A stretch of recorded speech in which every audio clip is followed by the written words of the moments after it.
Espero que les haya gustado el video de Sandel. Les cuento cuál es el objetivo. Habíamos quedado en la discusión de escepticismo-relativismo y en general, no sé ustedes qué hubiera sucedido si lo hubiéramos hecho juntos presencialmente, pero en general en la Argentina me pasa que el escepticismo, el relativismo es como la posición metaética de partida de muchos de ustedes. Somos escépticos en materia moral y nos parece una forma también medio de cancherearla, la idea de decir, bueno, depende en qué lugar uno esté, hay una cuestión cultural, multicultural y demás, y no hay una respuesta única ni correcta y demás. No sé de dónde viene esa posición de descanso, eh, pero tal vez se pueda deber a que entre nosotros el objetivismo moral viene con mucha carga de autoritarismo y de perfeccionismo, esa posición moral, moral que dice que eh, eh, hay un plan de vida mejor que otros y que el Estado o alguien debe imponerlo sobre los demás. Aunque el objetivismo es injusto decir que todo objetivismo es perfeccionista, seguramente ese pasado autoritario nuestro nos sigue insistiendo en que una manera de evitar el autoritarismo o el perfeccionismo es ser escéptico o relativista al estilo, digamos, de Kelsen. Ahora, es, como ustedes se darán cuenta, inconsistente, por un lado, ser escéptico eh, respecto de la posibilidad de discusión moral y decir que es bueno serlo para evitar el autoritarismo. Eh, lo que, lo que yo hago en esa clase, cuando a partir de las respuestas escépticas o relativistas, es hacer lo que hace Sandel en el video que ustedes vieron recién. Eh, y cuando termino la conversación respecto de qué harían en una posición u otra, vuelvo al principio y digo, bueno, y ahora no era que todo dependía, que era lo mismo una cosa u otra, que dependía además. Ustedes, si sale bien mi clase, en general ni se dan cuenta en ese pasaje de la discusión relativista o escéptica a meterse, arrojarse a una discusión moral naturalmente y a empezar a dar argumentos para decidir una cosa u otra naturalmente. Y entonces mi punto ahí es mostrarles que a pesar de que uno puesto en esta pregunta que yo hago al principio de la clase anterior, que es si está bien o está mal una determinada acción, y ustedes se reaccionan escépticamente o relativistamente.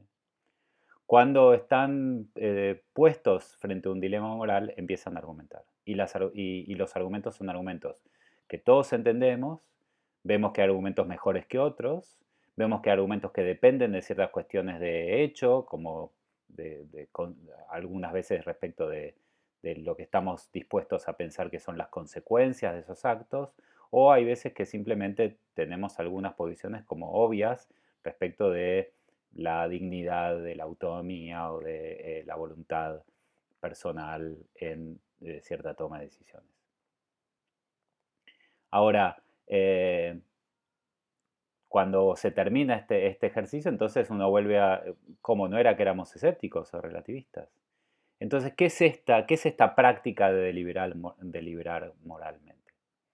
Y es ahí cuando nosotros lo que vamos a proponer, o que yo voy a proponer en lo que sigue, es una teoría moral, entre muchas teorías morales posibles, pero es una teoría moral bastante completa y además fue desarrollada por un profesor argentino, contemporáneo, o relativamente contemporáneo, Carlos Nino.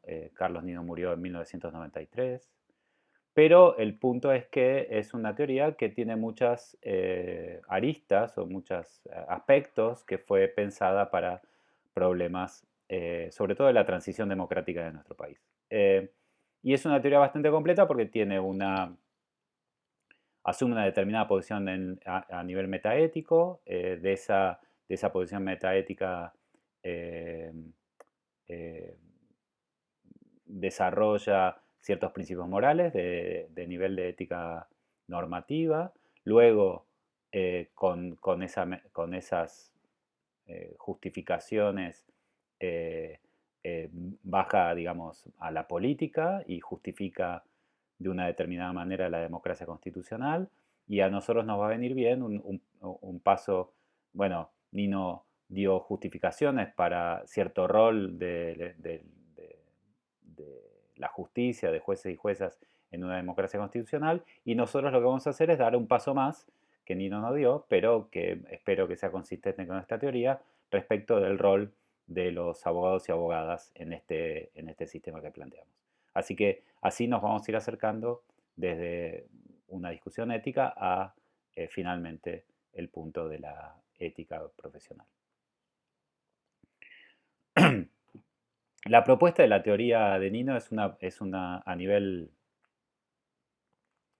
metaético, él lo llama el constructivismo ético. Él no está solo en esto, muchos de sus contemporáneos, desde Rawls hasta Habermas o Apple o eh, Ackerman, también eh, profesaban una forma parecida de encontrarse con la moral o la ética. ¿Cuál es la propuesta de constructivismo a nivel metaético? Digamos, ¿qué nos propone que es la ética? Me parece muy importante insistir en esta cuestión. Eh, el constructivismo a nivel metaético se aparta de la discusión respecto de si los términos éticos describen una realidad o no describen una realidad, o sirven para prescribir o para expresar emociones. Eh, Se aparta de tesis descriptivistas, emotivistas, prescriptivistas. Y lo que propone es una cosa que a mí siempre me pareció muy sencilla y sobre todo pedagógicamente interesante para ustedes, y es que la ética cumple una función. Em, es funcionalista, digamos, esta teoría, o pragmática, para decirlo de alguna manera. La ética no es algo que viene dado, no viene caído del cielo o revelado por algún dios, o surge necesariamente de las cosas. Es simplemente un artefacto. Nino va a hablar en esos términos también de los derechos humanos. Son artefactos creados por los seres humanos para cumplir determinado tipo de función. Y en el caso de la ética, una función muy importante. ¿Cuál es esa función? Bueno, el punto parte de acordar en que nosotros, los seres humanos, somos unos bichos bastante extraños, estamos sometidos a un experimento cósmico bastante difícil, y es que un experimento que algunos llaman el predicamento de lo humano, otros llaman las condiciones de la justicia, y el problema es el siguiente. Somos eh, eh, bichos que lo que queremos es siempre más de algo. No nos satisfacemos fácilmente. Eh, si tenemos un auto queremos dos, si tenemos una casa queremos una casa más grande, si tenemos comida queremos más comida, siempre queremos más, nada es suficiente. Y eso, por supuesto, lleva a enormes conflictos, porque dada el hecho inevitable de la escasez en nuestro mundo, si todos queremos mucho o todos queremos todo, y dado que no hay para todos, la consecuencia es el conflicto, inevitablemente. Si eso fuera todo, estaríamos todos muertos, digamos, nos hubieran eh, seguido en estar en el mundo especies mucho más coordinadas que nosotros, las hormigas, las cucarachas y demás. Pero nosotros tenemos una cosa muy importante, un rasgo de nuestro organismo, de nuestra manera de estar en el mundo, que es que somos capaces de la empatía. Podemos ponernos en lugar de otros. Em, porque somos relativamente iguales. Eh, esa igualdad, digamos, para el conflicto es un problema porque todos tenemos más o menos la misma fuerza, la misma inteligencia y demás. No hay uno o unos pocos que puedan imponerse sobre los demás por siempre. Y eso genera obviamente conflictos. Pero que seamos relativamente iguales también es bueno en el sentido de que yo puedo empatizar con el dolor de otros. Puedo empatizar intelectualmente porque entiendo que al otro, si lo pinchan, como diría Shylock, le duele igual que a mí y sangre igual que yo. Pero también la empatía, según algunas investigaciones neurológicas, responden a cosas muy importantes, un aparato neurológico muy importante que es nuestra capacidad de hacer la mímica de lo que vemos, eh, hacer lo propio, ¿no?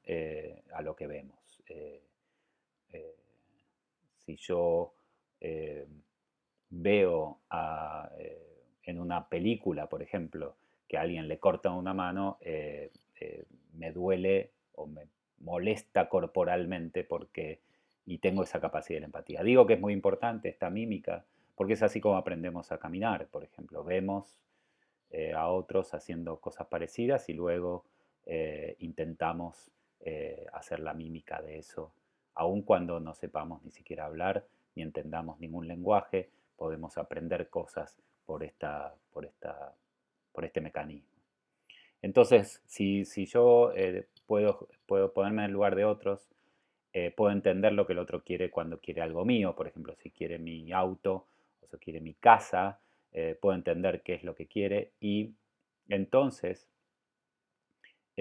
puedo negociar. Ahora, para negociar necesito otra cosa muy importante que también nuestra especie tiene muy diferente que otras especies, que es un lenguaje muy sofisticado. Entonces, em, lo que podemos hacer a través de la empatía y el lenguaje es acordar cosas a un nivel bastante sofisticado. Em, podemos, como se dice, hacer cosas con el lenguaje, hacer cosas con las palabras. Por ejemplo, prometer o acordar. Entonces, em, si mi tribu creció más allá de 300 personas, que parece 100, 200, 300 personas, que según eh, eh, los antropólogos es lo que podemos coordinar con directivas relativamente primitivas, y nos estamos quedando sin comida, yo lo que puedo hacer es quedar con otro, ofrecerle a otra persona que yo puedo ir corriendo adelante del mamut y entonces la otra persona puede estar en un risco, y que si yo paso corriendo adelante, esa persona le tire una piedra en la cabeza al mamut y esa noche comeremos todos mamut.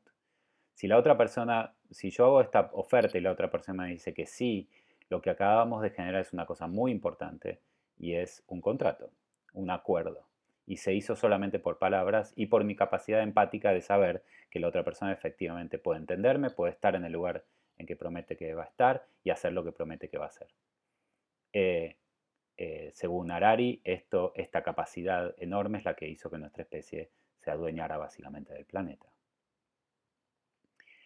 En términos éticos, la idea del constructivismo es la misma idea. Dado esta, esta, este problema básico, fundamental de la existencia humana, eh, que lo que tenemos que hacer es disminuir el conflicto y aumentar la coordinación. La ética no es otra cosa que una técnica que permite eso, entre otras, pero es una técnica que permite eso. ¿Y cómo lo permite? Bueno, ahí surge lo que Nino llama discursos morales. El discurso moral, los discursos morales son sistemas de, digamos, lenguaje, eh, de normas que se expresan a través de un lenguaje, eh, eh, que nos dicen o que marcan el juego de la conversación moral. Sobre todo lo que marcan es el final, cuando no discutimos más, cuál es la última palabra, o relativamente última palabra en una discusión moral. Por ejemplo, durante muchísimos siglos, el discurso moral en el que nosotros funcionamos, los seres humanos, fue el discurso moral que voy a llamar, o que Nino llama, de la premodernidad. En la premodernidad lo que había era una persona o un grupo pequeño de personas que decidían sobre los demás y lo que decidían era el final de la conversación. Rey, reina, emperador, emperatriz, señores feudales, eran los capaces de tener la última palabra en un determinado conflicto en un determinado territorio. Ese era el juego, es un juego relativamente simple. Un juego relativamente simple, pero que, por ejemplo, en el territorio de Argentina funcionó hasta 1810, supongo, 16. ¿Cuál era la forma de resolver los conflictos? Bueno, si no lo resolvían las personas entre sí, le pedían al alcalde, y si no al alcalde el cabildo, y si no el cabildo el virrey, y si no el virrey, bueno, entonces la discusión iba en papeles, en los barcos, hasta el lugar donde estuviera el rey, y volvía con una enorme firma garabateada por una persona, y eso era el final. Y no se podía preguntar, ¿pero lo del rey es correcto? Porque el juego terminaba en ese lugar. La regla, si uno preguntaba si lo que dice el rey era justo o correcto, no entendía la conversación. No entendía el lenguaje en el que se hablaba, no entendía el discurso moral en el que todos estábamos inmersos. Luego vinieron décadas de crisis, digamos, entre 1600 y 1800, 1900, 1050 tal vez, 1800. eh, en Occidente sobre todo, hubo un momento de crisis paradigmática, digamos, se había acabado el discurso, se estaba acabando la eficacia del discurso moral premoderno, los inventos científicos, las navegaciones, la extensión de los territorios de los reinos o de los imperios hacía imposible mantener la coordinación y aumentaba el conflicto y no había un discurso moral alternativo que pudiera poner, otra vez, bajar el conflicto y aumentar la coordinación. Hasta que de a poco empezó a surgir uno nuevo que es el discurso moral de la modernidad. Y el discurso moral de la modernidad tiene algunos rasgos que ustedes presuponen cuando discuten moralmente. Si hubiéramos discutido el tema del tranvía en clase en vez de escucharlo a Sandel, yo podría haber detectado algunos argumentos o tipos de argumentos que ustedes pusieron, sobre todo argumentos que ustedes desecharon de la conversación.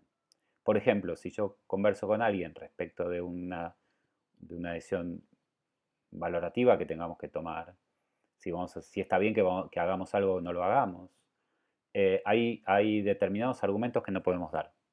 El discurso moral de la modernidad tiene filtros que impiden ingresar a la conversación algunos argumentos. Por ejemplo, yo no puedo decir eh, en las conversaciones, en este discurso, tenés que hacer esto porque a mí me conviene, o tenés que hacer esto porque yo te lo ordeno, o tenés que hacer esto porque vino un ángel y me dijo que era la mejor manera de hacerlo porque así el cosmos va a estar en equilibrio.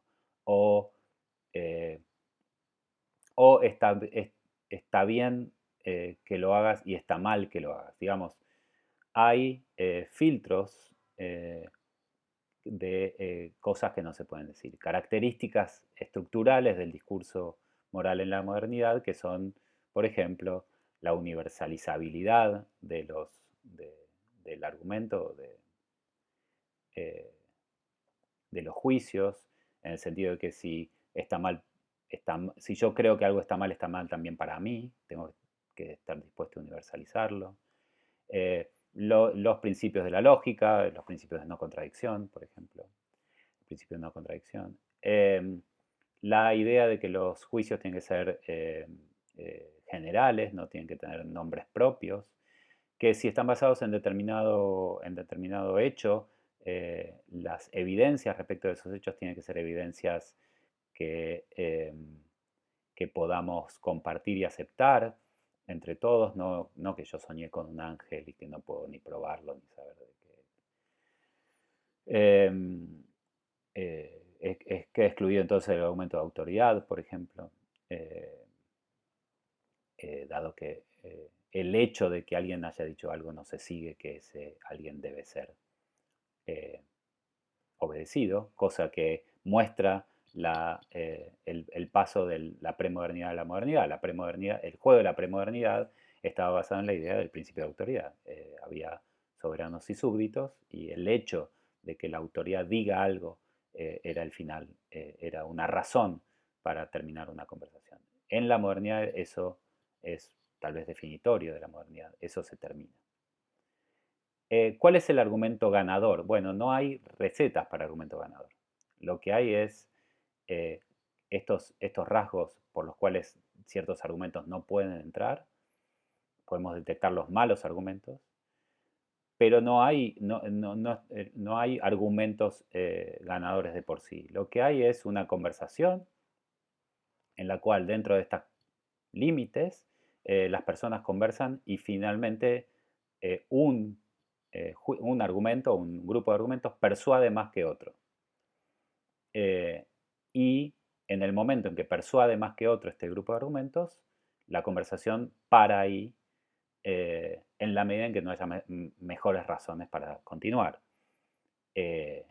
Cuando haya mejores razones, entonces la conversación vuelve a comenzar.